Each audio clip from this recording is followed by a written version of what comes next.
আসসালামু আলাইকুম ওরহমতুল্লাহি আবরাকাতুহ।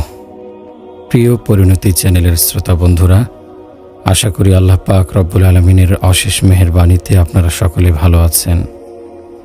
প্রিয় ভাই ও প্রিয় বোন, এই দুনিয়ার বুকে কতদিনই বা বাঁচব? আমার হিসেবে 60, 70, 80 অথবা 100 তারও কিছু বেশি বছর। অথচ এ জীবন পরকালের জীবনের তুলনায় কিছুই না, একদিন বা তার চেয়েও কম। অথচ আমরা একটা দিনে আল্লাহ তাআলাকে ছেড়ে পড়ে আছি দুনিয়ার ধান্দায়, সময় পার করছি নারীর পেছনে, গাড়ি বাড়ি সম্পদের পেছনে। আরে আমরা তো দুনিয়া কামাই করছি না, করছি আল্লাহ তাআলার দেয়া জীবনের অপচয়। এ হাত, এ চোখ, কান, এ জবান, এ পা, অঙ্গ প্রত্যঙ্গ সব কিছুকে অপব্যবহার করছি আমরা। হয়তো প্রশ্ন আসতে পারে কিভাবে? তাহলে শুনুন, মুয়াজ্জিন যখন 5 ওয়াক্ত নামাজের জন্য আমাদের ডাকে, কতভাবে, কত সুন্দর আওয়াজে আমাদের আহ্বান করে, আল্লাহু আকবার, আল্লাহ সবচেয়ে বড়, তিনি মহান স্রষ্টা, তিনি সর্বশক্তিমান। মুয়াজ্জিন ডাকতে থাকে, আশহাদু আল্লা ইলাহা ইল্লাল্লাহ, আল্লাহ ছাড়া কোনো ইলাহ নেই। আমরা শুনি না, একদিনও না। যদি শুনতাম তাহলে মসজিদে যাই না কেন? কাবার দিকে মুখ ফিরাই না কেন? আফসোস। মুয়াজ্জিন বলতে থাকে, আশহাদু আন্না মুহাম্মাদার রাসূলুল্লাহ, আমি সাক্ষ্য দিচ্ছি মুহাম্মদ সাল্লাল্লাহু আলাইহি ওয়াসাল্লাম আল্লাহ তাআলার রাসূল। বলুন তো, তাহলে আমরা আজ তাকে দোজাহানের বাদশা, প্রিয় নবী, আল্লাহ তাআলার প্রিয় হাবিব, মানুষের সবচেয়ে বড় কল্যাণকামী মুহাম্মদ সাল্লাল্লাহু আলাইহি ওয়াসাল্লামের দেখানো পথ ছেড়ে কোথায় যাচ্ছি? আমরা কি কথা ভুলে গেছি যে প্রিয় নবী সাল্লাল্লাহু আলাইহি ওয়াসাল্লাম আমাদের জন্য, আমাদের মুক্তির জন্য কত কষ্ট করেছেন? আমাদের জন্য পৃথিবীর মাটিকে নিজের বুকের রক্তে লাল করেছেন। আমরা কি জানি না আমাদের মুক্তির জন্য পাথরের আঘাতে আঘাতে রক্তাক্ত হয়েছেন? আমরা কি করে এমন মঙ্গল আকাঙ্ক্ষীর কথা ভুলে যাব, যিনি আমাদের চিরস্থায়ী মঙ্গলের জন্য দিনের পর দিন অনাহারে ছিলেন, রাতের পর রাত কাটিয়েছেন নির্ঘুম, সিজদায় পড়ে সারা রাত কাঁদতেন আল্লাহর দরবারে। সে তো আমাদেরই জন্য। আমাদের কত দুর্ভাগ্য, আমরা আজ কল্যাণের পথ ছেড়ে ধ্বংসের পথে হাঁটছি। মুয়াজ্জিন ডাকছে, হাইয়া আলাস সালাহ, এসো নামাজে এসো, হাইয়া আলাল ফালাহ, এসো সফলতার দিকে এসো। আমরা শুনছি না, কেয়ার করছি না। আমাদের স্পর্ধায় আকাশের জমিনের সব ফেরেশতাগণ হতবাক।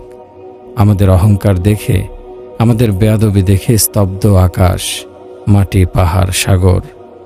আজ আমরা মসজিদ ছেড়ে কোথায় সফলতা খুঁজি? বাজারে, দোকানে, বিলাসবহুল বাংলোতে, সচিবালয়ে? কোথায় কোথায় সে সফলতা? দেশের প্রধানমন্ত্রী হলে কি আপনি পেয়ে গেলেন সফলতা?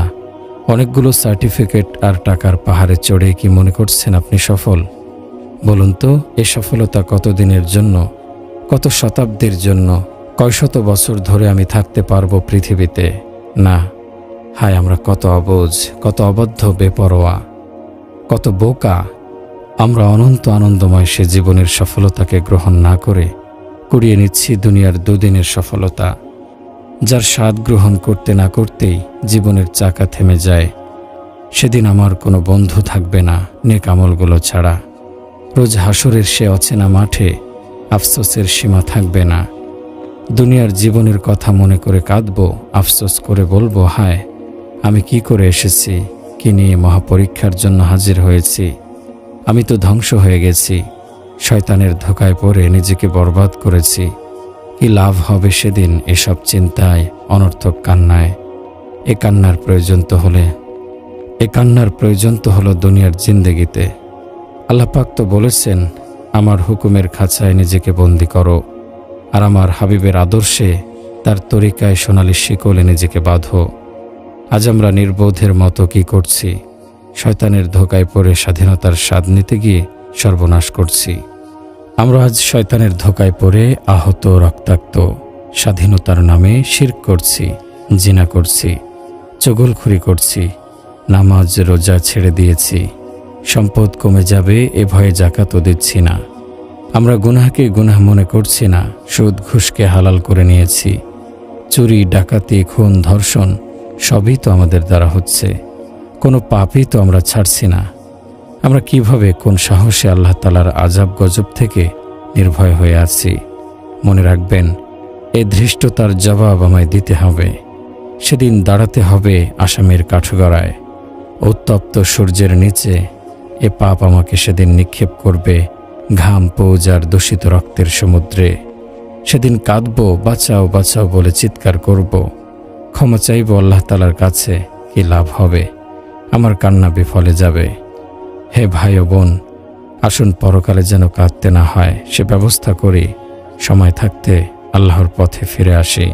প্রিয় ভাই, প্রিয় বোন, সেখানে হাসরের মাঠের অবস্থা বড়ই করুণ হবে। ভয়াবহ সে কষ্ট, ভয়, হতাশা, আতঙ্ক এমন পর্যায়ে পৌঁছাবে যে মানুষের ধৈর্যের সীমা ছাড়িয়ে যাবে। তখন পাপীরা সে কষ্ট থেকে বাঁচার জন্য বিভিন্ন রকমের উপায় খুঁজতে থাকবে। সে কষ্ট থেকে বাঁচার জন্য সব দিতে চাইবে, এমনকি সারা দুনিয়ার সব কিছু দিয়েও নিজেকে বাঁচাতে চাইবে। পবিত্র কোরআনে বলা হচ্ছে, ইয়াওয়াদ্দুল মুজরিমু লাউ ইয়াফতাদি মিন আযাবি ইয়াউমাইযিন বিবানিহি। অপরাধীরা সেদিন শাস্তির বদলে দিতে চাইবে তার সন্তান সন্ততিকে, ওয়া সাহিবাতিহি ওয়া আখিহি, স্ত্রী ও ভ্রাতাকে, ওয়া ফাসিলাতিহি আল্লাতী তুবিহি, আর জ্ঞাতি গোষ্ঠী যারা তাকে আশ্রয় দিত। তার সকল আপনজনকে বিসর্জন দিয়ে হলেও নিজেকে বাঁচাতে চেষ্টা করবে। এরপর বলবে, যদি এতেও না হয় তাহলে ওমাং ফিল আরদি জামিআ, বলবে পৃথিবীর সকলকে জাহান্নামে ফেলে হলেও আমাকে বাঁচাও আল্লাহ। কিন্তু আল্লাহ তাআলা সোজা জবাব, কাল্লা, না। এমন ভয়াবহ দিনের কথা তো আল্লাহ পাক রব্বুল আলামিন পবিত্র কোরআনুল কারীমের মাধ্যমে আমাদের জানিয়েছিলেন। আমরা তার গুরুত্ব দেইনি, গুরুত্ব দিলেও সে অনুযায়ী আমল করিনি, যার কারণে আমরা পরকালের মহাপরীক্ষায় উত্তীর্ণ হতে পারব কিনা জানি না। আমরা অল্প সময় পৃথিবীতে অবস্থান করে কত কাণ্ডই না করে যাচ্ছি। সম্পদের আর টাকার অহংকারে আমাদের পা যেন মাটিতে পড়তে চায় না। পেশি বহুল দেহটা নিয়ে আমরা কতই না অহংকার, সুন্দর চেহারা আর বংশমর্যাদা নিয়ে আমরা বহুত গর্ব করি। আচ্ছা, আমরা কেন ভাবি না যে সম্পদ আমার কোনো কাজে আসবে না যদি তা নেক্সট স্রোতে ব্যবহার না হয়? আমার এই পেশিবহুল শরীরখানা কবরে রাখার পর 3 দিনেই পচে গলে পোকামাকড়ের খাদ্য হবে। আমার সুন্দর চেহারাটি কুৎসিত হয়ে যাবে, পোকামাকড়ে খেয়ে ফেলবে, না চামড়া থাকবে না গোশত। ভাবুন তো, আমরা কি নিয়ে এত গর্ব করি? কিসের এত অহংকার আমাদের? কেন এত উদ্ধত বেপরোয়া আমাদের আচরণ? আজ আমরা এই দেহ, এ সৌন্দর্য, এ সম্পদ যা পেয়েছি তা তো আল্লাহ তাআলার দান। আল্লাহ তাআলা আমার এই সুন্দর দেহ এক পলকের মধ্যে কুৎসিত করে দিতে পারেন, ছিনিয়ে নিতে পারেন আমার গর্বের ধন সম্পদ। আমার কি ক্ষমতা আছে এগুলোকে ধরে রাখার? যদি আল্লাহ তাআলা কেড়ে নিতে চান, আমরা আজ এতটাই অকৃতজ্ঞ হয়ে গেছি যে আমাকে দেয়া অসংখ্য নিয়ামতের শুকরিয়া পর্যন্ত আমরা করতে ভুলে গেছি। প্রতি পদে পদে আমরা আল্লাহ তাআলার নিয়ামতের নাশকরি করছি, সর্বশক্তিমান আল্লাহ তাআলার অবাধ্য হচ্ছি। আমাদের অবাধ্যতায় মহান আল্লাহ তাআলার কি বা আসে যায়? তিনি তো সর্বশক্তিমান, তিনি তো আমাদের মুহতাজ নন। আমরা তো তার গোলাম। আমরা তার অবাধ্য হয়ে নিজেদেরকে বরবাদ করছি। আল্লাহ তাআলার রহমত আর অনুগ্রহ ছাড়া আমার কোনো উপায় নেই। আমরা কেন ভুলে যাই আল্লাহ তাআলার সামনে আমাদের দাঁড়াতে হবে। প্রতিটি সেকেন্ডের জবাব আমাকে দিতে হবে। দুনিয়াতে এত সুখ করছি, এত আরাম আয়েশ করছি, পরিবার, স্বজন, বন্ধু বান্ধব নিয়ে এতই মজে আছি যে সেদিনের পরীক্ষার প্রস্তুতি নিতে পারছি না। প্রস্তুতির কথা মনেই নেই। দুনিয়ার এ সুখ তো সেদিন আমায় ভোগাবে। এ পরিবার, স্বজন, বন্ধু বান্ধব কেউ কাজে আসবে না। আমার খবর নেওয়ার সময়ও কারো থাকবে না। সাইয়েদনা হযরত হাসান রাদিয়াল্লাহু আনহু বলেন, একবার রাসূলুল্লাহ সাল্লাল্লাহু আলাইহি ওয়াসাল্লাম আম্মাজান হযরত আয়েশা রাদিয়াল্লাহু আনহার কোলে মাথা রেখে শুয়েছিলেন। রাসূল সাল্লাল্লাহু আলাইহি ওয়াসাল্লামের হালকা ঘুম এসে গিয়েছিল। হযরত আয়েশা রাদিয়াল্লাহু আনহার চোখের পানি 2-1 ফোঁটা রাসূল সাল্লাল্লাহু আলাইহি সাল্লামের চেহারা মোবারকে পড়েছিল।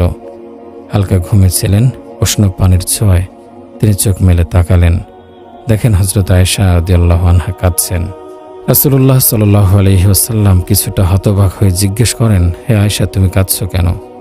হযরত আয়েশা রাদিয়াল্লাহু আনহা বলেন, হে আল্লাহ তাআলার রাসূল, পরকালের কথা মনে পড়ছে। আচ্ছা, সে সময় আপনার কি আমাদের কথা মনে থাকবে? রাসূলুল্লাহ সাল্লাল্লাহু আলাইহি ওয়াসাল্লাম বিষণ্ণ মনে বলেন, সেই আল্লাহ তাআলার কসম যার হাতে আমার জীবন মরণ, 3টি সময় কারো কথাই মনে থাকবে না।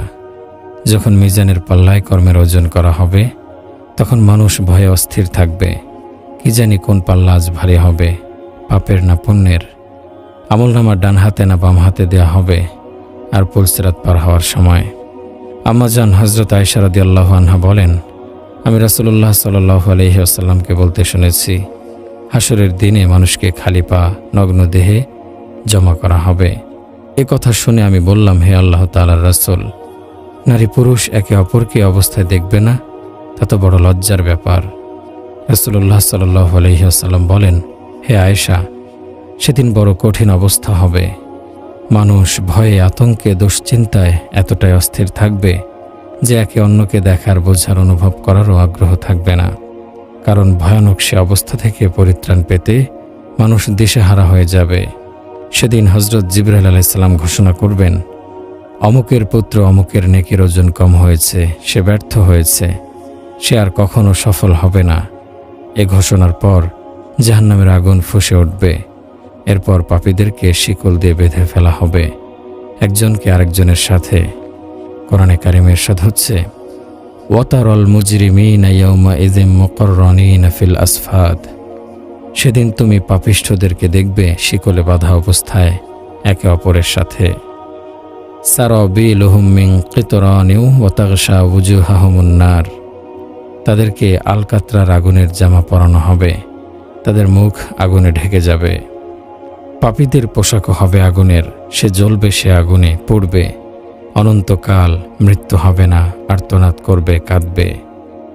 প্রিয় ভাই ও বোনেরা, এই দুনিয়াতে আমরা পড়ে আছি হেয়ালির মধ্যে, ডুবে আছি মহান আল্লাহ তাআলার অবাধ্যতায়। মুখে বলছি আমরা মুসলমান, কিন্তু কাজ তো করছি সব বেদিনদের মতো। সব কিছুতেই বেদিনদের অনুসরণ করছি।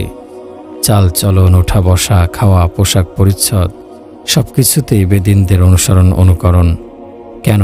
আমরা কেন এমন করছি? এ জমিন তো আল্লাহ তাআলার। আল্লাহ তাআলা একে অপূর্ব সৌন্দর্য দিয়ে সৃষ্টি করেছেন, যেখানে যা লাগে তা দিয়ে একে সাজিয়েছেন। এ জমিন তো এজন্য সৃষ্টি করেননি যে আমরা এখানে বেপরোয়া হয়ে চলব। এ জমিনে আমরা বেহায়া বেলেল্লাপনা করব, নাচব, গান গাইব, পাপে পাপে দুনিয়া ভরে ফেলব। এজন্য এ জমিনে আল্লাহ আমাদের পাঠাননি। আল্লাহ তাআলার জমিন আল্লাহ অপবিত্র রাখবেন না। আজ আমরা এই জমিনকে পাপাচার দিয়ে ভরে ফেলেছি। আমরা কেন ভুলে যাই আমরা যা করছি সব আল্লাহ পাক রব্বুল আলামিন দেখছেন। লা তাখুযুহু সিনাতুন ওয়ালা নাওম। আল্লাহ ঘুমান না, তন্দ্রাচ্ছন্ন হন না। আল্লাহ দেখেন যখন তুমি নারী বেপর্দা হয়ে অর্ধ উলঙ্গ হয়ে বাহিরে যাও, যখন তুমি শান শওকতের সাথে নিজেকে প্রকাশ করো, যখন তুমি অহংকারের সাথে বলতে থাকো আমার এত এত সম্পদ আছে, যখন তুমি নিজের সৌন্দর্য নিয়ে গর্ব করো, যখন তুমি নিজের এলেমের অহংকার করো, নিজেকে বড় ভাবো, তোমার এই আচরণগুলো কি তিনি দেখছেন? অবশ্যই সবকিছু আল্লাহ তাআলার নজরে আছে। আমরা ভুলে গেছি কি যে মৃত্যু আমার কত কাছে, ভুলে গেছি কবর আমার শেষ ঠিকানা, চিরস্থায়ী ঠিকানা। আমরা কেন ভুলে যাই এই সুন্দর আমার শরীর, জানি আমার এত অহংকার তা মাটির সাথে মিশে যাবে। আরে আমরা কেন ভুলে যাই যে আমার কাফনের কাপড় বাজারে এসে গেছে, এটাও তো নির্ধারিত হয়ে আছে যে কোনো পোকা আমার গালের অংশ খাবে, কোন পোকা আমার হাত পা, পেট, চোখ, কান, ঠোঁট খাবে। হায়, আমরা যদি বুঝতাম যে আমরা কবরে পোকামাকড়ের রিজিক হয়ে গেছি, আজ এ পেশিবহুল শরীর নিয়ে আমরা কতই না গর্ব, অথচ আমরা ভুলে গেছি এ শরীর পোকার খাদ্য। প্রিয় ভাই ও বোন আমার, মনে রাখবেন কবরে শুধু আপনার আমল যাবে, এ সম্পদ, এ বাড়ি গাড়ি, সমস্ত দুনিয়ার কোনো কিছুই সাথে যাবে না। হাদিস শরীফে ইরশাদ হচ্ছে, যখন মৃতকে কবরে রাখা হয় তখন প্রথম তার নেক আমল এসে বাম দিকে হাজির হয় আর বলে, আমি তোমার নেক আমল। মৃত ব্যক্তি তখন বলবে, আমার স্ত্রী সন্তানরা কোথায়, আমার আত্মীয় স্বজনরা কোথায়, আমার সম্পদগুলো কোথায়? নেক আমল তখন বলবে, ওসব কিছুই দুনিয়াতে পড়ে আছে, এখন আমি তোমার সাথী, তোমার কবরে তোমার সাথে একা একমাত্র আমি। আজ আমরা দুনিয়াতে রাতের আধারকে ভয় করি, রাতের আধারে বাতি নিয়ে বের হই, বিড়ালের ডাকে ভয় পাই, কুকুর দেখলে ভয় রাস্তা বদল করে চলি। সেদিনের কবরের অন্ধকারে থাকতে পারবেন কিনা ভেবে দেখুন। আলোর ব্যবস্থা করে কবরে যান। আযাবের ফেরেশতার সম্মুখীন হতে না চাইলে আমলের পাল্লা ভারী করুন, কারণ এই নেক আমলগুলোই কবরে আমাকে সঙ্গ দেবে। একাকী কবরে নেক আমলগুলোই আমার একাকিত্ব দূর করবে। আল্লাহ তাআলা আমাদেরকে দিনের সঠিক বুঝ দান করুন, আমিন। ইয়াউমা ইয়াখরুজুনা মিনাল আজদাসি সিরাআ, যেদিন তুমি কবর থেকে বেরিয়ে আসবে দ্রুত গতিতে। অনুফিখা ফিস-সূরি ফাইযা হুম মিনাল আজদাসি ইলা রাব্বিহিম ইয়ানসিলুন। পবিত্র কোরআনুল কারীমে ইরশাদ হচ্ছে, যখন সিংহায় ফুঁক দেয়া হবে আর দলে দলে মানুষ তার প্রভুর দিকে ফিরে আসবে। ক্বালু ইয়া ওয়াইলানা মান বা'সানা মিন মারকাদিনা হাযা মা ওয়া'দার রহমান ওয়া সাদাকাল মুরসালুন। তারা বলবে, হায় কি বিপদ, আমাদেরকে ঘুম থেকে কে জাগালো? জবাব আসবে, দয়ালু আল্লাহ তো এরই ওয়াদা করেছিলেন আর সতর্ককারীগণ সাবধান করেছিলেন ঠিকই। প্রিয় ভাই ও বোনেরা, সেদিন মানুষ আল্লাহ তাআলার সামনে দাঁড়াবে, বিচার হবে, হয়তো মুক্তি পাবে, নয়তো হবে বন্দী। সেদিন হাজির করা হবে আমাদেরকে, তখন লুকানোর মতো কিছু আর থাকবে না। কারো আমলনামা ডান হাতে দেয়া হবে, ডান হাতে আমলনামা পেয়ে সৌভাগ্যবান ব্যক্তিটি আনন্দিত হবে।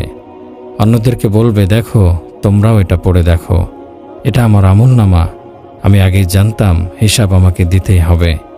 দুনিয়াতে থেকে আজকের দিনের প্রস্তুতিটা নিয়েছিলাম বলে রক্ষা। এরপর সে সৌভাগ্যবান ব্যক্তি জান্নাতের সুখে শান্তিতে জীবন যাপন করতে থাকবে। সে জান্নাত হবে খুব উঁচুতে, সেখানে সব রকমের ফল নিচের দিকে ঝুঁকে থাকবে। জান্নাতি যখন ইচ্ছা করবে তা খেতে পারবে। প্রতিটা জান্নাতি অসংখ্য অসংখ্য নিয়ামতের অধিকারী হবে। আর যার আমলনামা বাম হাতে আসবে সে হতভাগা বলতে থাকবে, হায় আমার আমলনামা যদি না দেয়া হতো, আমি যদি আমার হিসাব না জানতাম, আফসোস আমার জন্য, মরণেই যদি সব শেষ হয়ে যেত, হায় আমার ধন সম্পদ কোনো কাজে এলো না, সব বরবাদ হয়ে গেল। এরপর ফেরেশতাদেরকে বলা হবে, ধরো একে, এর গলায় বেড়ি পরিয়ে দাও, ফেলে দাও জাহান্নামে ধাক্কা দিয়ে।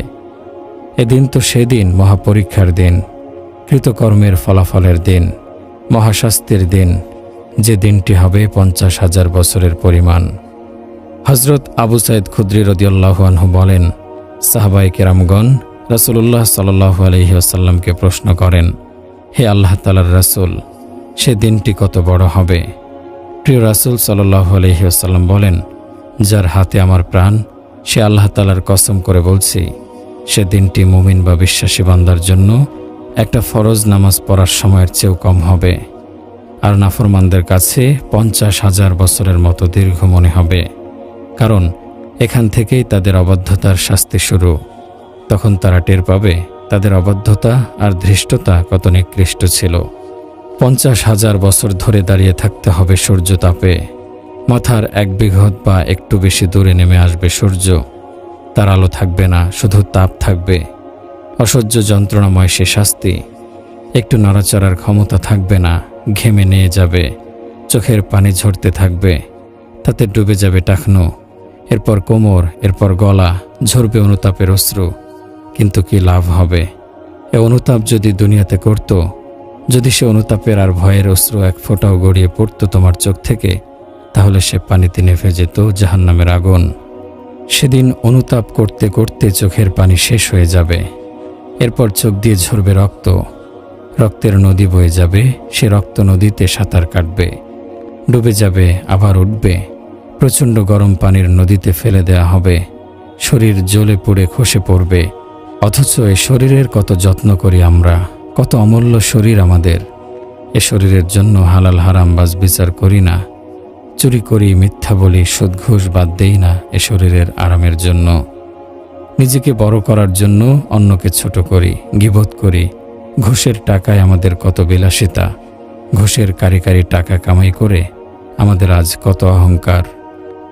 আল্লাহ পাক সেই দিন যখন জিজ্ঞেস করবেন, হে বান্দা, আমার দেয়া নিয়ামত ভোগ করে আমার সাথে অন্যকে অংশীদার করতে, দুনিয়াতে তো তুমি বড় বড় সর্দার মাতবর উজির নাজির নিয়ে দম্ভ করে চলতে, যা ইচ্ছা তাই করতে, দুনিয়াতে কত দুঃসাহস দেখিয়েছ, আমার আদেশ নিষেধ অমান্য করেছ, আমাকে ছেড়ে আমার সৃষ্টির পূজা করতে, সিজদা করতে, মূর্তির কাছে চাইতে, অথচ তা তোমার নিজ হাতে বানানো ছিল। তোমরা অবিশ্বাসী, তোমরা আমাকে মানোনি। আর যারা ঈমান এনেছিল কিন্তু শিরক করত, তাদেরকে বলা হবে, হে আমার বান্দা, কি করলে তুমি দুনিয়ার মহামূল্যবান জীবনে?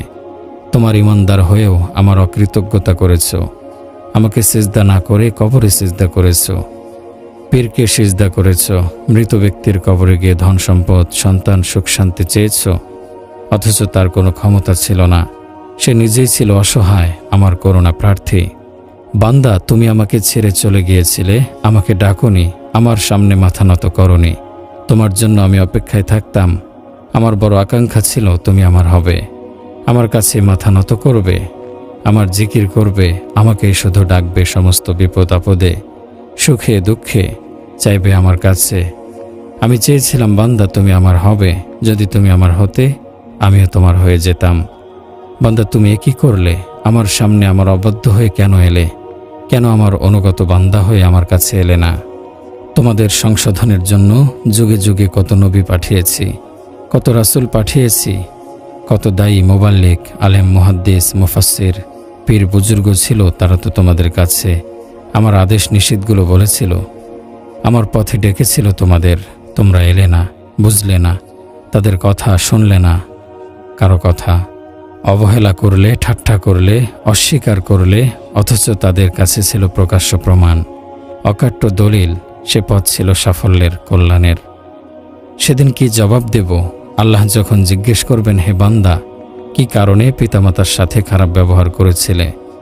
যে পিতা সারাদিন পরিশ্রম করে মাথার ঘাম পায়ে ফেলে তোমার খাবার জোগাড় করত, তোমার সুখ শান্তির জন্য সব আবদার পূরণ করত, আজ সে পিতার সাথে কি কারণে খারাপ ব্যবহার করলে? কিভাবে করলে? আর তোমার মায়ের কথা তুমি কি ভুলে গেছ? কেন? যে মা তোমাকে পেটে ধরেছে 10 মাস 10 দিন, কত কষ্টের পর সে দিনগুলো, রাতগুলো, প্রতিটা ঘন্টা মিনিট কাটত অসহ্য যন্ত্রণায়। তারপরও তোমার মার মনে সুখ ছিল, তোমার সুন্দর মুখখানা দেখার আশায় দিনগুলো পার করে তোমাকে জন্ম দিয়েছে। সে তুমি বড় হয়ে ভুলে গেলে মাকে, বৃদ্ধ বয়সে তাকে কত রকমে কষ্ট দিয়েছ। হে বান্দা, এত পাপ করে এসেছ, তাওবাও করনি। তওবা করলে আমি মাফ করে দিতাম। আমি অপেক্ষায় ছিলাম তোমার তাওবার। তুমি আমার কাছে ফিরে আসবে, তাওবা করবে। তুমি এমনই হতভাগা যে সে সুযোগটাও নিলে না। আজ তো সবই দেখতে পাচ্ছ, এ হাসরের মাঠে আজ ফয়সালা হবে, সব কর্মের হিসাব দিতে হবে পাই পাই। এখান থেকে পালাবার কোনো পথ নেই। সর্বত্র আমার রাজত্ব, আমার সীমানা, আমার নিয়ন্ত্রণে সবকিছু আমার দৃষ্টির মধ্যে। হযরত আবু মুসা আশআরী রাদিয়াল্লাহু আনহু থেকে বর্ণিত, রাসূল আকরাম সাল্লাল্লাহু আলাইহি ওয়াসাল্লাম ইরশাদ করেন, মান আহাব্বা দুনিয়াহু আদররা বিআখিরাতিহি ওয়া মান আহাব্বা আখিরাতাহু আদররা বিদুনিয়াহু ফাআসিরহু মা ইয়াবকা আলা মা ইয়াফনা। যে দুনিয়াকে ভালোবাসে সে আখিরাতে ক্ষতিগ্রস্ত হবে, আর যে আখিরাতকে ভালোবাসে সে দুনিয়াতে ক্ষতিগ্রস্ত হবে। তাই তোমরা চিরস্থায়ীকে ক্ষয়িষ্ণু ও ধ্বংসশীলের উপর প্রাধান্য দাও। হযরত যায়েদ বিন আরকাম রাদিয়াল্লাহু আনহু বলেন, আমরা হযরত আবু বকর সিদ্দিক রাদিয়াল্লাহু আনহু এর সাথে ছিলাম। তিনি পানি চাইলেন, তার সামনে মধু ও পানি পেশ করা হলো। পান করার জন্য তা হাতে নিয়েই তিনি কাঁদতে আরম্ভ করেন। তার কান্না দেখে সঙ্গীরাও কাঁদতে লাগলেন। কিছুক্ষণ কাঁদার পর তার সঙ্গীরা কান্না বন্ধ করেন, কিন্তু হযরত আবু বকর রাদিয়াল্লাহু আনহু তখনও কাঁদতেছিলেন। তার কান্নায় চোখের পানিতে তার দাড়ি ভিজে গেল। একসময় হযরত আবু বকর রাদিয়াল্লাহু আনহু কান্না থামিয়ে চোখের পানি মুছলেন। লোকেরা জিজ্ঞেস করেন, হে আমিরুল মুমিনিন, আপনি কেঁদেছেন কেন? হযরত আবু বকর রাদিয়াল্লাহু আনহু বলেন, আমি রাসূলুল্লাহ সাল্লাল্লাহু আলাইহি ওয়াসাল্লামের সঙ্গে ছিলাম। দেখলাম রাসূলুল্লাহ সাল্লাল্লাহু আলাইহি ওয়াসাল্লাম কি যেন অপসারণ করছেন, অথচ আমি কিছুই দেখতে পেলাম না। জিজ্ঞেস করলাম, ইয়া রাসূলুল্লাহ সাল্লাল্লাহু আলাইহি ওয়াসাল্লাম, আপনি কি সরাচ্ছেন? রাসূলুল্লাহ সাল্লাল্লাহু আলাইহি ওয়াসাল্লাম বলেন, তা ছিল দুনিয়া। আমার সামনে হাজির হয়েছিল। আমি তাকে বললাম, আমার সামনে থেকে সরে যাও। সরে গিয়ে সে আবার ফিরে এসে বলতে থাকে, আপনি যদিও আমার থেকে দূরে থাকছেন, আপনার পরবর্তীরা কিন্তু আমার কাছ থেকে দূরে থাকবে না, তারা আমাকে সাদরে গ্রহণ করবে। ইমাম গাজ্জালী রহমতুল্লাহি আলাইহি বলেন, সমস্ত প্রশংসা ওই মহান রব্বুল আলামিনের, যিনি গর্দান ভেঙে দিয়েছেন বড় বড় জালিম ও মন্দ লোকদের এবং উঁচু উঁচু অট্টালিকার মালিকদের বিলাসবহুল কামরাগুলো ধ্বংস করে দিয়েছেন, আর বড় বড় সম্পদওয়ালাদের সব আশা ভরসা মৃত্যুর মাধ্যমে থামিয়ে দিয়েছেন। এ লোকগুলো তো এমন ছিল যে মৃত্যুর কথা শুনতেই চাইতো না, মজা করত, বিদ্রূপ করত, কিন্তু আল্লাহ তাআলার সত্য ওয়াদা মৃত্যু তাদের গ্রাস করল, আর বিলাসবহুল অট্টালিকা থেকে মাটির নিচে ফেলে দিয়েছেন এবং রং বেরঙের বাতির আলো থেকে নরম বিছানা থেকে অন্ধকার কবরে পৌঁছে দিয়েছেন। প্রিয় ভাই ও বোন, আল্লাহ রব্বুল আলামিন দুনিয়ার জিন্দেগি পরীক্ষার জন্য দিয়েছেন। এ দুনিয়ায় যার আগমন হয়েছে তাকে একে ছেড়ে যেতেই হবে। এখানে চিরস্থায়ী কেউ নয়, চাই সে বাদশাহ হোক, চাই সে ফকির হোক, মৃত্যু সবার শেষ পরিণতি। হজরত ঈসা আলাইহিস সালামকে কেউ একজন জিজ্ঞেস করেন, হে আল্লাহ তাআলার নবী, আপনি নিজের জন্য ঘর তৈরি করেন না কেন? হজরত ঈসা আলাইহিস সালাম বলেন, আমার পূর্বে চলে যাওয়া লোকদের পুরনো ঘরগুলি আমার জন্য যথেষ্ট। আজ আমাদের জন্য আফসোস যে আমরা সুন্দর সুন্দর বাড়ি তৈরিতে মগ্ন। আমরা পড়ে আছি সুন্দর বাড়ির পেছনে, নারীর পেছনে, সম্পদের পেছনে, যা দিন থেকে দূরে থাকা ও মৃত্যু থেকে বেখবর হওয়ার প্রমাণ। তাই বুদ্ধিমানদের জন্য পরকালের জিন্দেগির প্রতি নজর দেওয়া উচিত, তার জন্য তৈরি হওয়া উচিত। কারণ আমরা দুনিয়ার মোহে এতই মগ্ন হয়ে আছি যে কারো মৃত্যু দেখেও আমাদের অনুভূতি জাগ্রত হয় না। আমরা ভুলে যাই মৃত্যু সবার জন্য, যে কোনো সময় আমার জিন্দেগির খেলতামাশা খতম হয়ে যেতে পারে। প্রিয় নবী সাল্লাল্লাহু আলাইহি ওয়াসাল্লাম ইরশাদ করেন, চিরস্থায়ী আখিরাতের প্রতি বিশ্বাসীদের দেখে বিস্ময় লাগে যে কিভাবে তারা ধোঁকার আবাস দুনিয়ার জন্য মেহনত করে চলেছে। বর্ণিত আছে, একদিন প্রিয় নবী সাল্লাল্লাহু আলাইহি ওয়াসাল্লাম এক আবর্জনার স্তূপের ওপর দাঁড়িয়ে বলতে লাগলেন, দুনিয়াদার, দুনিয়ার দিকে আসো। এ বলে তিনি মহিলার স্তূপের ভেতর হাত প্রবেশ করিয়ে একটি পচা অংশ তুলে আনলেন, যাতে পুরনো হাড্ডিসমূহ ছিল। এরপর বলেন, এ হলো দুনিয়া। এর দ্বারা তিনি বোঝাতে চেয়েছেন যে দুনিয়ার যত রং রূপ আছে তা অচিরে পচন ধরবে, পচা আবর্জনার খণ্ডের মতো। এ সুন্দর শরীর অচিরেই হাড্ডি আর হাড্ডিতে পরিণত হবে। হজরত আবু হুরায়রা রাদিয়াল্লাহু তাআলা আনহু বলেন, রাসূলুল্লাহ সাল্লাল্লাহু আলাইহি ওয়াসাল্লাম বলেছেন, হে আবু হুরায়রা, আমি কি তোমাকে দুনিয়া ও দুনিয়ার মধ্যে যা কিছু আছে সব দেখিয়ে দেব? আবু হুরায়রা রাদিয়াল্লাহু আনহু বলেন, জি হ্যাঁ ইয়া রাসূলুল্লাহ সাল্লাল্লাহু আলাইহি ওয়াসাল্লাম। রাসূলুল্লাহ সাল্লাল্লাহু আলাইহি ওয়াসাল্লাম এরপর আমার হাত ধরে মদিনার এক উপত্যকায় নিয়ে যান, যেখানে আবর্জনার একটা স্তূপ পড়েছিল। তা ছিল মাথার খুলি, পচা গলা পুরনো বস্ত্র ও কঙ্কালের স্তূপ। রাসূলুল্লাহ সাল্লাল্লাহু আলাইহি ওয়াসাল্লাম বলেন, হে আবু হুরায়রা, এ মাথার খুলিগুলোতেও তোমাদের মতো কত লালসা, কত রকমের আশা পোষণ করত। আজ দেখো তা হাড্ডিসার হয়ে পড়ে আছে, তাদের চামড়াগুলো মাটি হয়ে গেছে। এ যে ময়লার স্তূপ দেখছ, এ হলো তাদের পেটের খাদ্যসমূহ, যা তারা বিভিন্ন জায়গা থেকে উপার্জন করেছিল এবং পেটে ভরেছিল, কিন্তু পেট সেগুলো বাইরে ঠেলে দিয়েছে। আজ মানুষ তাদের দেখে ঘৃণা করে। আজ যে জীর্ণ কাপড়গুলো হচ্ছে তাদের পোশাক, যা তাদের শরীরের সৌন্দর্য বৃদ্ধি করত, আজ তা বাতাসে উড়িয়ে নিয়ে যাচ্ছে। এই সে কঙ্কাল যার ওপর ভর করে কত শহর বন্দর চষে বেরিয়েছিল। দুনিয়ার এ পরিণতির জন্য কারো যদি কাঁদতে ইচ্ছা হয়, তাহলে এ করুণ দশা দেখে সত্যি কাঁদা উচিত। হযরত আবু হুরায়রা রাদিয়াল্লাহু আনহু বলেন, রাসূল পাক সাল্লাল্লাহু আলাইহি ওয়াসাল্লামের এ কথা শুনে আমাদের মধ্যে কান্নার রোল পড়ে গেল। হযরত লোকমান আলাইহিস সালাম স্বীয় পুত্রকে বলেছিলেন, হে প্রিয় বৎস, আখেরাতের স্বার্থে তুমি দুনিয়াকে বিক্রি করে দাও, তাহলে দুনিয়া ও আখেরাত উভয়টিতেই তুমি লাভবান হবে। কিন্তু দুনিয়ার স্বার্থে আখেরাতকে বিক্রি করো না, তাহলে দুনিয়া ও আখেরাত দুটিতেই ক্ষতিগ্রস্ত হবে। হযরত আনাস রাদিয়াল্লাহু আনহু থেকে বর্ণিত, রাসূল পাক সাল্লাল্লাহু আলাইহি ওয়াসাল্লাম বলেছেন, আকসিরু মিন যিকরিল মাউতি ফাইন্নাহু ইউমাহিদাজ যুনুবা ওয়া ইউযহিদু ফিদ দুনিয়া। তোমরা মৃত্যুকে অধিক পরিমাণে স্মরণ করো, কেননা মৃত্যুর চিন্তা পাপকে বিলুপ্ত করে দেয়, দুনিয়ার প্রতি অন্তরে ঘৃণা জন্মায়। হযরত আব্দুল্লাহ ইবনে আব্বাস রাদিয়াল্লাহু আনহু বলেছেন, রব্বুল আলামিন দুনিয়াকে 3 ভাগ করেছেন। এক ভাগ মুমিনের জন্য, এক ভাগ মুনাফিকের জন্য, এক ভাগ কাফেরের জন্য। তাই মুমিন নিজের পরকালের পুঁজি সংগ্রহে ব্যস্ত, মুনাফিক বিলাস সামগ্রীর অন্বেষণে ব্যস্ত, আর কাফের ভোগে ব্যস্ত। হজরত হাসান বসরি রহমতুল্লাহি আলাইহি বলেন, আল্লাহ তাআলার কসম, বনি ইসরায়েলেরা যে মূর্তি পূজায় লিপ্ত হয়েছিল তার একমাত্র কারণ ছিল দুনিয়ার মুহাব্বত। মহান আল্লাহ তাআলা আমাদের সবাইকে সঠিক বুঝ দান করে আমাদের কবুল করুন, আমিন। ফালিয়াহযারিল্লাযীনা ইউখালিফুনা আন আমরিহি আন তুসিবাহুম ফিতনাতুন আও ইউসিবাহুম আযাবুন আলীম। যারা আল্লাহ তাআলার হুকুম অমান্য করে তাদের ভয় হওয়া উচিত যে কখন তাদের উপর কোন বিপদ এসে পড়ে বা তাদের উপর কোন যন্ত্রণাময় আযাব নাজিল হয়। প্রিয় ভাই ও বোনেরা, আমরা যখন আল্লাহ তাআলার অবাধ্যতা ও গুনাহের কাজে লিপ্ত হই, তখন যদি আমাদের অন্তরে আল্লাহ তাআলার ভয় থাকে তাহলে গুনাহ থেকে বেঁচে থাকা সহজ। মহান রব্বুল আলামিনের অবাধ্যতা থেকে বাঁচার জন্য সবচেয়ে কার্যকরী বিষয় হল আল্লাহ তাআলার আযাবের কথা স্মরণ রাখা, আল্লাহ তাআলার অসন্তুষ্টি ও তার পাকড়াওয়ের কথা মনে রাখা।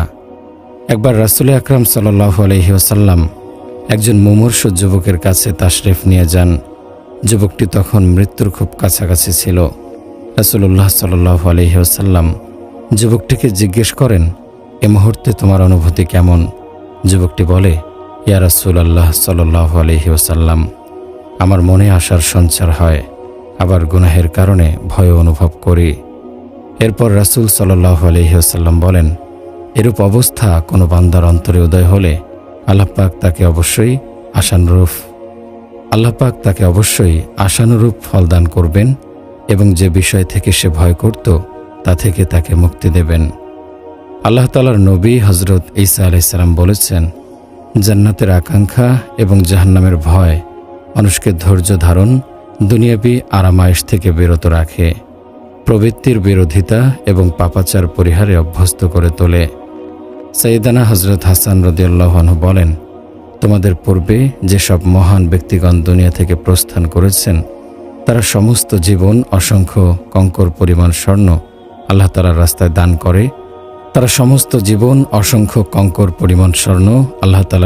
দান করে। ও গুনাহের ভয়ে তটস্থ থাকতেন। পরকালে কি হবে তার চিন্তায় অস্থির থাকতেন। প্রিয় নবী হযরত মুহাম্মদ সাল্লাল্লাহু আলাইহি ওয়াসাল্লাম ইরশাদ করেন, আমি যা শুনতে পাই তোমরা কি তা শুনতে পাও?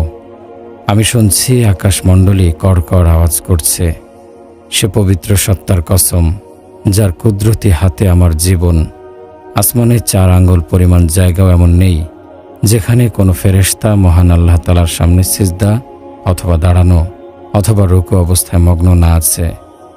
আমি যা জানি যদি তোমরা তা জানতে তাহলে অবশ্যই তোমরা অধিক পরিমাণে কাঁদতে এবং হাসি তামাশা করতে না। আর তোমরা জনপদ ছেড়ে পাহাড় পর্বতে চলে যেতে, সেখানে তোমরা আল্লাহ তাআলার ভয়াবহ আযাব গজব থেকে পানাহ চাইতে। তো ভাই, আমরা কেউ বলতে পারি না, বলা সম্ভবও না, পরকালে আল্লাহ তাআলার সামনে আমরা দোষী সাব্যস্ত হব না নির্দোষ। হযরত ওমর ফারুক রাদিয়াল্লাহু আনহু যখন ঘাতকের তরবারির আঘাতে মৃত্যু শয্যায়, তখন তিনি স্বীয় পুত্রকে বলেন, ওহে, আমার মাথাটিকে মাটির সাথে মিশিয়ে রাখো, জানি না আখিরাতে আমার কি পরিণতি হবে। সেদিন যদি আল্লাহ তাআলা আমাকে রহম না করেন তাহলে আমার কোনো উপায় নেই। এ কথা শুনে হযরত আব্দুল্লাহ ইবনে আব্বাস রাদিয়াল্লাহু আনহু তাকে বলেন, হে আমিরুল মুমিনিন, আপনি ভীত সন্ত্রস্ত হচ্ছেন কেন? আপনি একজন মহান বিজেতা। আল্লাহ তাআলা আপনার দ্বারা প্রচুর এলাকা মুসলমানদের হাতে এনে দিয়েছে, বহু শহর আপনার দ্বারা আবাদ করিয়েছেন। এছাড়াও ইসলাম ও মুসলমানদের আরও অনেক উপকার আপনার দ্বারা সাধিত হয়েছে। এরপর হযরত ওমর রাদিয়াল্লাহু আনহু বলেন, আমি শুধু নাজাতটুকু পেতে চাই, কোনো অপরাধে যেন ধরা না পড়ি। ইমাম হযরত জাইনুল আবেদিন রহমতুল্লাহি আলাইহি যখন ওযু শেষ করে দাঁড়াতেন তখন থরথর করে কাঁপতে থাকতেন। এর কারণ জিজ্ঞেস করা হলে তিনি বলতেন, তোমরা কি জানো না আমি কত বড় মহান সত্তার দরবারে দণ্ডায়মান হব এবং তার কাছে একান্তে আবেদন করব, মাফ চাব। প্রিয় ভাই ও বোনেরা, এ ছিল আল্লাহ তাআলার প্রিয় বান্দাদের অবস্থা। তাদের তুলনায় আমরা কিছুই না। এরপরও আমাদের অন্তরে ভয়ের লেশ মাত্র নেই। হাসি তামাশায় কাটিয়ে দেয়া এ জীবনে আমরা একবারও স্মরণ করি না মৃত্যুকে। সেখানে আমার কোনো ইচ্ছা শক্তি কাজে আসবে না।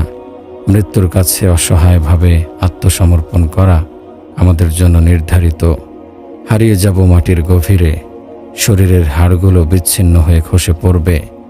কবরের গরম হাড়গুলোকে মোমের মতো গলিয়ে দেবে। সুতরাং সাবধান, মৃত্যু আসবেই। মৃত্যু থেকে আমরা গাফেল হলে কি হবে? মৃত্যু তো আমাদের ভোলে না। তাই আসুন, আমাদের প্রতি সবচেয়ে বেশি অনুগ্রহশীল যিনি, সে মহান আল্লাহ তাআলার পথে চলি। আজ আমরা শয়তানের গোলাম হয়ে তার পথে ছুটছি, অথচ সে পথ জাহান্নামে নিয়ে যাচ্ছে। আমরা আমাদের পরকালকে রক্ষা করি। আল্লাহ আমাদের রক্ষা করুন, আমিন। ঘটনাটি বালাকোট অঞ্চলের। শহরের কিছু বাসিন্দা রমজান মাসে অভিজাত একটি হোটেলে নাচগানের আয়োজন করল। দেশ বিখ্যাত নর্তকী আনা হলো, নামকরা শিল্পী আনা হলো। পবিত্র রমজান মাস, মদ আর উলঙ্গ নৃত্যের মজলিস তখন পুরা গরম।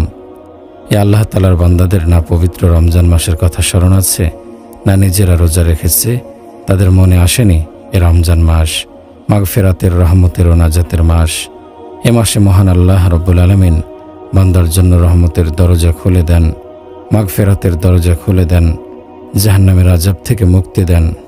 অথচ এই মানুষগুলো উল্টো আল্লাহ রব্বুল আলামিনের ক্রোধকে ডেকে আনলো। মজলিস চলছে, নর্তকী নাচছে, শিল্পী গান গাইছে, পেয়ালার পর পেয়ালা মদ শূন্য হয়ে যাচ্ছে। ভাবখানা এমন যে জীবন আর কদিনের ফুর্তি করে নাও। আল্লাহ রব্বুল আলামিনের ক্রোধকে তারা ডেকে আনলো। আল্লাহ তাআলা জমিনকে আদেশ দেন, জমিন কেঁপে উঠল। এক পাহাড়ের সাথে আর এক পাহাড়ের টক্কর, শুরু হয়ে যায় আল্লাহ তাআলার গজব। সে 5 তারকা হোটেলটি ভূমিকম্পের এক ঝাটকায় সমুদ্রে গিয়ে পড়ল। কিছুক্ষণ পূর্বেও যেখানে শত শত প্রাণের স্পন্দন ছিল, আনন্দ ফুর্তিতে মাতাল ছিল, কয়েক মুহূর্তের ব্যবধানে তা অসতর্ক বান্দাদের জন্য শিক্ষার এক উপকরণ হয়ে রইল। এরপরও যদি আমরা সাবধান না হই, নিজেদের নিয়ন্ত্রণ না করি, তাহলে আমরা আল্লাহ তাআলার রহমানুর রহিমের নামের সাথে তিনি যে জব্বার কাহার তা জানা হয়ে যাবে। উম্মুল মুমিনিন হযরত আয়েশা রাদিয়াল্লাহু আনহাকে ভূমিকম্প বা সুনামি সম্পর্কে জিজ্ঞেস করা হলে তিনি বলেন, ঈমানদার মুসলমানদের জন্য এটা হলো শিক্ষা, আর কাফেরদের জন্য এটা হলো আযাব। মানুষের অবাধ্যতা সীমা ছাড়িয়ে গেলে আল্লাহ তাআলার ক্রোধ ভূমিকম্প ঘূর্ণিঝড় হয়ে আমাদের উপর পড়ে। আল্লাহ তাআলা আমাদেরকে মাফ করুন, আমিন। মহান রব্বুল আলামিন তার প্রিয় হাবিবকে আমাদের জন্য রহমত স্বরূপ প্রেরণ করেছেন। আল্লাহ তাআলা আমাদেরকে তার জীবন আদর্শ গ্রহণ করার জন্য বলেছেন। হযরত রাসূলুল্লাহ সাল্লাল্লাহু আলাইহি ওয়াসাল্লাম উম্মতের জন্য কেঁদেছেন, রক্তাক্ত হয়েছেন। এরপরও উম্মতের মুক্তির চিন্তায় পেরেশান ছিলেন। তার চাইতে দয়ালু কোনো মানুষ পৃথিবীতে আসেনি। রাসূলুল্লাহ সাল্লাল্লাহু আলাইহি ওয়াসাল্লাম এ উম্মতের প্রতিটা নারী পুরুষের জন্য কেঁদেছেন। এ উম্মতের প্রতিটা নারী ও পুরুষের মুক্তি চিন্তায় প্রিয় রাসূল সাল্লাল্লাহু আলাইহি ওয়াসাল্লাম দীর্ঘ 23 বছর কষ্ট করেছেন, কেঁদেছেন। অথচ আজ আমরা তার আদর্শকে জবাই করছি। এই পৃথিবীতে এমন একজন মা কি আছে যে সন্তানের জন্য 23 বছর বা 23 মাস কেঁদেছে? অথচ প্রিয় নবী সাল্লাল্লাহু আলাইহি ওয়াসাল্লাম তার উম্মতের মুক্তির জন্য 23 বছর কেঁদেছেন। আমরা তার উম্মত, কি মর্যাদা দিলাম আমরা সে মহান দয়ালু মানুষটির পবিত্র চোখের পানির? আমরা কি মর্যাদা দিলাম সে প্রিয় নবী সাল্লাল্লাহু আলাইহি ওয়াসাল্লামের পবিত্র রক্তের, যা তিনি আমাদেরকে জাহান্নাম থেকে জান্নাতের পথে ফিরিয়ে আনতে ঝরিয়েছেন। আফসোস মুসলমান, আজ আমরা কোথায় দৌড়াচ্ছি? সে দয়ার নবীর আদর্শ ছেড়ে আমরা ছুটছি অভিশপ্ত অন্য মতবাদের দিকে। এসব মতবাদ আদর্শ কি দুনিয়ায় কোনো শান্তি কায়েম করতে পেরেছে কোনো কালে? পারেনি। এসব নাপাক মতবাদ শুধু তৈরি করেছে বিভেদ আর হিংসা ও ধ্বংসের তুফান। আমার কষ্ট হয় যখন দেখি মুসলমানের সন্তানরা কার্ল মার্কস, মাও সেতুং আর লেনিনের নামে স্লোগান তুলে মহান আল্লাহ ও তার রাসূল সাল্লাল্লাহু আলাইহি ওয়াসাল্লামকে গালি দেয়, মসজিদ মাদ্রাসার বিরুদ্ধে, দ্বীনের বিরুদ্ধে ষড়যন্ত্র করে। অথচ এই ছেলেগুলোই সে ছোট্টবেলায় যখন মক্তবে যেত, আলিফ বা তা পড়ত, পিতামাতা কত খুশি হতো। সন্তানটি পবিত্র কোরআনের প্রথম সবক নিত, তখন ধার্মিক পিতার কি আনন্দ। বাজার থেকে মিষ্টি এনে সবাইকে খাওয়াতো। অথচ সে সন্তানই আজ কাফেরদের চক্রান্তে পড়ে পবিত্র কোরআন শরীফকে অস্বীকার করছে, হারিয়ে ফেলছে নিজেদের স্বকীয়তা। এ কারণেই আজ মুসলমানরা পৃথিবীর বুকে অপমানিত ও লাঞ্ছিত। যতদিন মুসলমানরা প্রিয় রাসূল সাল্লাল্লাহু আলাইহি ওয়াসাল্লামের আদর্শকে মনে প্রাণে গ্রহণ করেছিল, বিশ্ব ছিল তাদের পদানত। অর্ধ পৃথিবীরও বেশি অঞ্চল ছিল তাদের হাতের মুঠোয়।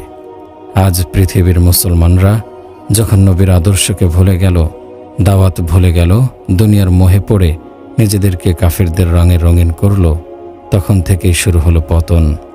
আমাদের দুর্বলতার সুযোগে ইংরেজ বেনিয়ারা 200 বছর আমাদের রক্ত চুষে গেল। আমাদের তাহজিব তামাদ্দুনকে, শিক্ষা ব্যবস্থাকে ছিন্ন ভিন্ন করে দিয়ে গেল। সে দুর্ভোগ আমাদের এখনো কুড়ে কুড়ে খাচ্ছে। বিশ্বের মুসলমানরা আজ দিশেহারা, হাহুতাশ করছে, মুক্তির পথ খুঁজছে। আরে ভাই, মুক্তি তো রয়েছে আমাদের চোখের সামনেই, পথ তো একটাই, তা হলো মুহাম্মদ সাল্লাল্লাহু আলাইহি ওয়াসাল্লামের আদর্শ অনুসরণ অনুকরণ। যে পথে আমরা ফিরে পাবো হারানো সম্মান, ফিরে পাবো শান্তি ও মুক্তির পথ। তা কিভাবে করতে হবে তিনি তা নিজে করে দেখিয়ে দিয়েছেন। দাওয়াতের মাধ্যমে বাধা এসেছে, হামলা হয়েছে, ধৈর্য ধরেছেন কয়েক বছর। নির্যাতনের চরম মুহূর্তে আল্লাহ তাআলার নির্দেশে প্রতিরোধের জন্য তরবারিও ধরতে হয়েছিল। আমরা মনে করি দ্বীন ইসলাম খুব সহজেই কায়েম হয়ে যাবে। ঘরে বসে থাকলাম, 5 ওয়াক্ত নামাজ পড়লাম, সংসার সামলালাম, তো আমার দায়িত্ব শেষ। না ভাই, আমার দায়িত্ব শেষ হয়নি, দায়িত্বে কিছুই পালন করিনি। দিন যদি এত সহজে হতো তাহলে রাসূলুল্লাহ সাল্লাল্লাহু আলাইহি ওয়াসাল্লাম রক্তাক্ত হতেন না, উহুদ যুদ্ধে দাঁত মোবারক শহীদ হতো না, দিন প্রচারে গিয়ে 70 জন মুবাল্লিগ সাহাবী শহীদ হতেন না। ইতিহাস সাক্ষী, রাসূলুল্লাহ সাল্লাল্লাহু আলাইহি ওয়াসাল্লামের জীবনী পড়ুন, দেখুন তিনি দিনের জন্য কত কষ্ট করেছেন। মক্কার অলিগলি ঘুরে মানুষের দুয়ারে দুয়ারে গিয়ে ইসলামের দাওয়াত দিয়েছেন। বলেছেন, তোমরা এক আল্লাহ তাআলার ইবাদত করো, আমি আল্লাহ তাআলার বার্তাবাহক, হাতে গড়ায় পাথরের মূর্তির পূজা করো না।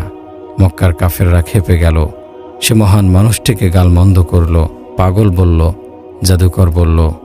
যারা মুসলমান হয়েছিল তাদের উপর নির্যাতন চালালো, হযরত সুমাইয়াকে শহীদ করল। রাসূল সাল্লাল্লাহু আলাইহি ওয়াসাল্লাম তায়েফে যান, সেখানে কাফেররা তাকে পাথর মেরে রক্তাক্ত করল। আল্লাহ তাআলার রাসূল তাও দাওয়াতি কাজ বন্ধ করলেন না। এক সময়ে দাওয়াতের কারণে ঈমানদারের সংখ্যা বাড়তে থাকে, কাফেররাও নির্যাতনের মাত্রা বাড়িয়ে দিল। এক পর্যায়ে তারা রাসূলুল্লাহ সাল্লাল্লাহু আলাইহি ওয়াসাল্লামকে হত্যার সিদ্ধান্ত নিল। আল্লাহ তাআলার পক্ষ থেকে হুকুম হলো, হে নবী, আপনি হিজরত করুন মদিনায়। মদিনার বহু ভাগ্যবান পূর্বে ইসলামের ছায়াতলে আশ্রয় নিয়েছিলেন। আল্লাহ তাআলার রাসূল সাল্লাল্লাহু আলাইহি ওয়াসাল্লাম বন্ধু হযরত আবু বকর রাদিয়াল্লাহু আনহুকে সাথে নিয়ে মদিনায় হিজরত করেন। দিনের কাজ এগিয়ে চলল, সেখানেও বাধা এলো। মদিনার ইহুদিরা চক্রান্ত শুরু করল। মদিনার ইহুদিরা মক্কার কাফেরদের সাথে যোগাযোগ করে মুসলমানদেরকে নিশ্চিহ্ন করার সিদ্ধান্ত নিল। রাসূল সাল্লাল্লাহু আলাইহি ওয়াসাল্লাম ধৈর্য ধরে ইসলামের দাওয়াত অব্যাহত রাখেন। বাড়তে থাকল মুসলমানের সংখ্যা, কুফফার শক্তির সহ্য হল না। মক্কার কাফেররা মদিনার দিকে মার্চ করল মুসলমানদের চিরতরে খতম করার উদ্দেশ্যে। রাসূল সাল্লাল্লাহু আলাইহি ওয়াসাল্লাম খবর পেলেন, তারপরও তিনি ধৈর্য ধরলেন। এমন সময় আল্লাহ রাব্বুল আলামিন নির্দেশ দেন, হে নবী, জিহাদ করুন, প্রতিরোধ করুন। বদরের ময়দানে 313 জন সাহাবী নিয়ে আল্লাহর রাসূল সাল্লাল্লাহু আলাইহি ওয়াসাল্লাম কাফেরদের মোকাবেলায় হাজির হলেন। সে সময়ও রাসূলুল্লাহ সাল্লাল্লাহু আলাইহি ওয়াসাল্লাম মহান আল্লাহ তাআলার দরবারে সিজদায় পড়ে কেঁদেছেন, বলেছেন, আল্লাহ তোমার দিনকে বিজয় করো। উম্মতের জন্য কেঁদেছেন, উম্মতের বিজয়ের জন্য কেঁদেছেন।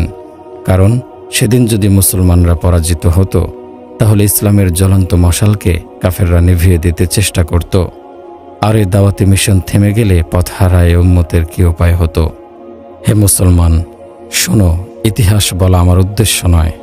আমার উদ্দেশ্য হলো এই কথা বোঝানো যে উম্মতের মুক্তির জন্য প্রিয় নবী সাল্লাল্লাহু আলাইহি ওয়াসাল্লাম কত ত্যাগ স্বীকার করেছেন, আমাদের জন্য কেঁদেছেন, অথচ আমরা তার অকৃতজ্ঞ উম্মত। আমরা তার পবিত্র চোখের পানির অমর্যাদা করছি, তার পবিত্র রক্তের অমর্যাদা করছি। হে মুসলমান, আমি বলি 1500 বছর পূর্বের মদিনার দিকে তাকিয়ে দেখো। তিনি এমন এক মহান মানুষ যার জন্য সারা পৃথিবী কোরবান, সে মহান বার্তাবাহক মুহাম্মাদুর রাসূলুল্লাহ সাল্লাল্লাহু আলাইহি ওয়াসাল্লাম পৃথিবীর যেখানেই পা রাখেন সেখানেই শান্তির সুবাতাস বইতে থাকে। তিনি তার পবিত্র মাথা যেখানে রাখেন সেখানেই সমুদ্রের তলদেশ পর্যন্ত ফুলবাগানে রূপান্তরিত হয়।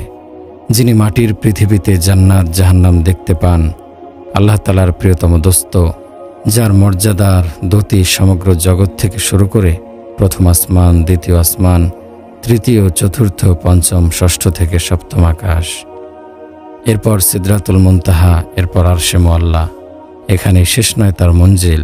তার পথ তো সে পর্যন্ত যেখানে ৭০,০০০ নূরের পর্দা উন্মোচিত হয়ে ধীরে ধীরে মহান রব্বুল আলামিনের সাথে সাক্ষাৎ।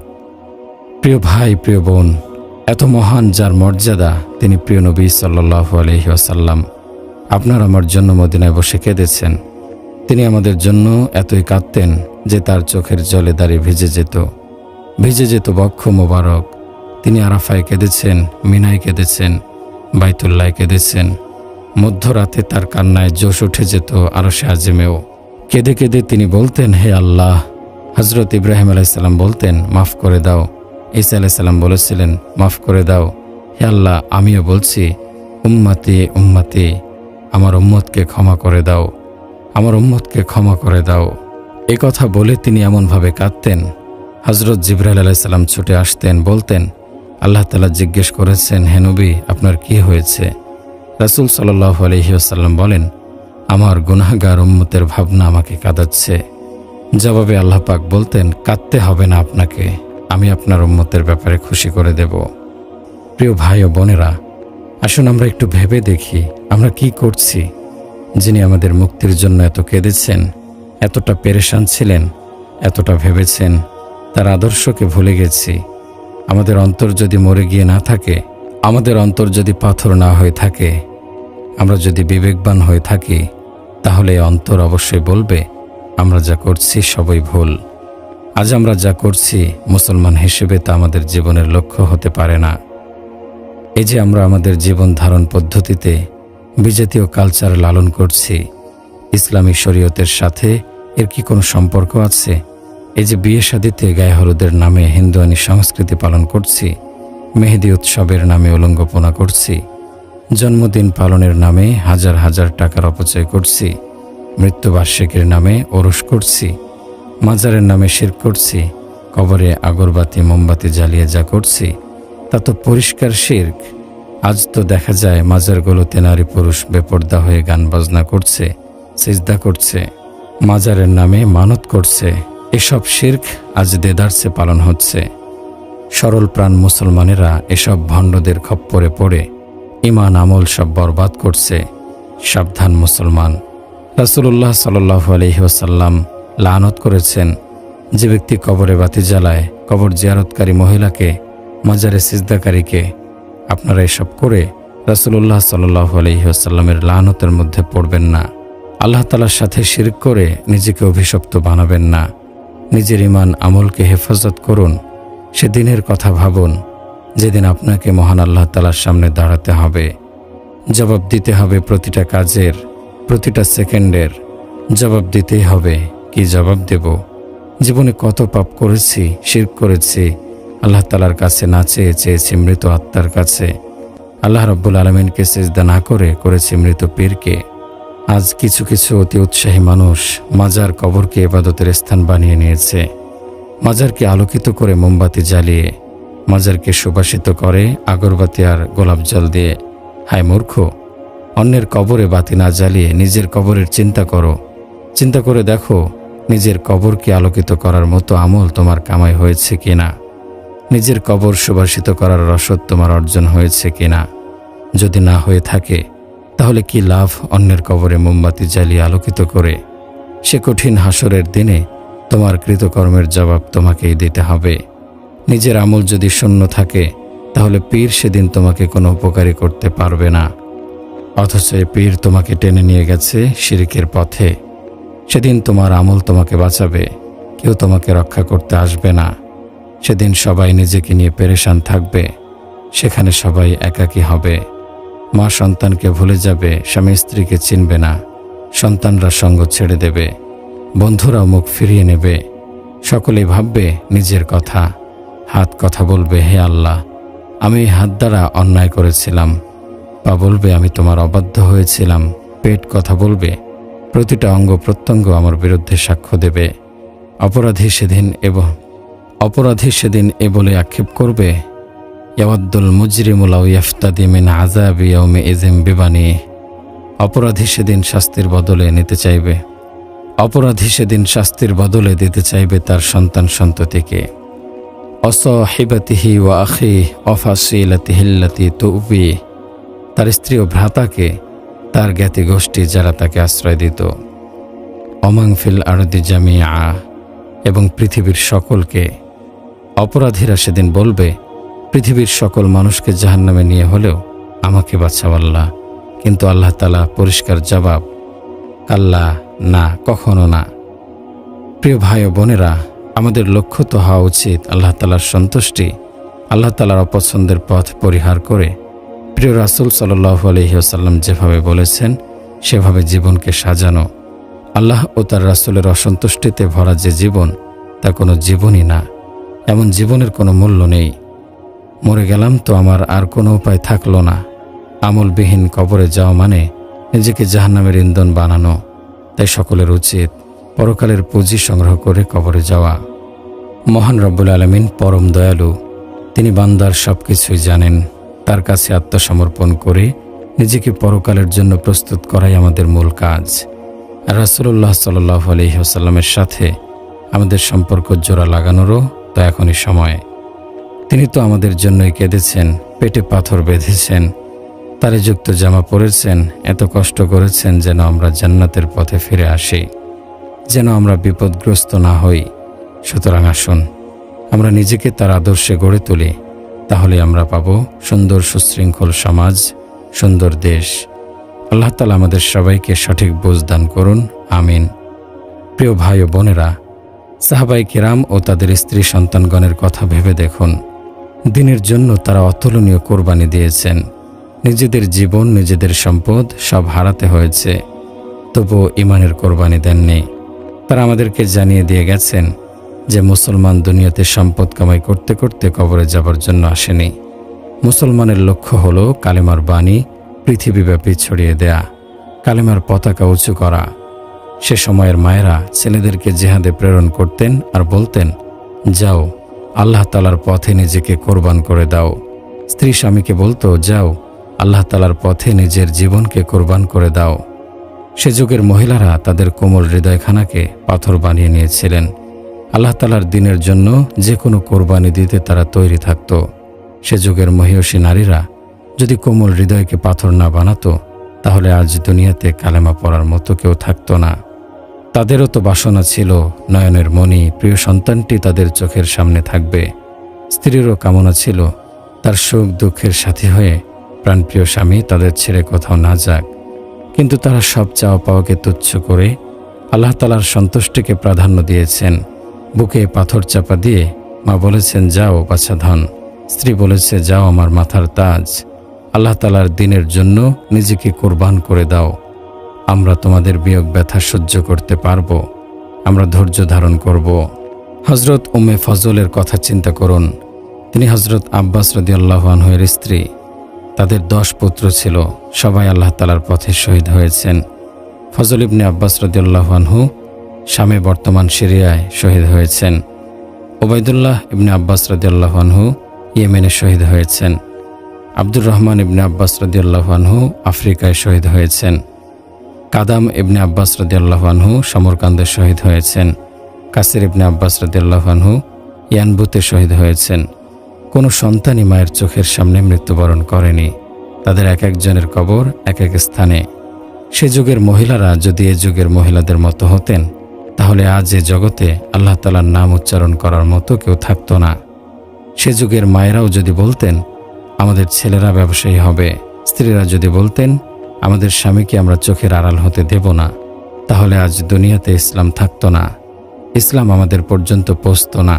তারা আল্লাহ তাআলার দ্বীনকে সমস্ত দুনিয়াতে ছড়িয়ে দিতে সীমাহীন দুঃখ কষ্ট বরণ করে নিয়েছিলেন।